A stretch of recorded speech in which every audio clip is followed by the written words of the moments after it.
एकदम shocking news आहे. 15 वर्षाचा गोपाल शर्मा नावाचा मुलगा घराबाहेर खेळत असताना 3-4 मोठ्या मुलांशी त्याची ओळख झाली.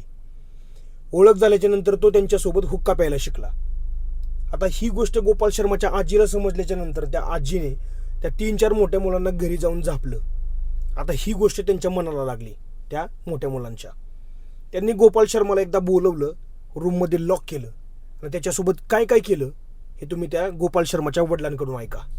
के पिताजी न्याय के लिए गुहार लगा रहे हैं, योगी जी से गुहार लगा रहे हैं कि उस बच्चे के साथ में कितनी क्रूरता की गई, उसका प्राइवेट पार्ट तक काट दिया गया, आंख निकाल ली गई, कितने दर्द से वो बच्चा हाथों में कील गाड़ी हाथों में तेजाब डाला है, उसके बाद मुंह है. आता या सगळ्या गोष्टी ऐकल्याच्या नंतर तुम्हाला असं वाटलं असेल की ही नक्की माणसंच आहेत का, आपण नक्की माणसातच राहतोय का. ही माणसं नाहीत, ही जनावर आहेत, हैवान आहेत. ही तुम्ही तुमच्या मुलावरती लक्ष ठेवणं गरजेचं आहे की तो कुठे जातो, कोणाशी बोलतो, कोणाशी खेळतो. या सगळ्या गोष्टीवरती लक्ष ठेवणं गरजेचं आहे, कारण दुनियाचा काही नियम नाही. माणसं आता माणसं राहिली आहेत, हैवान झालेत, हैवान. धन्यवाद.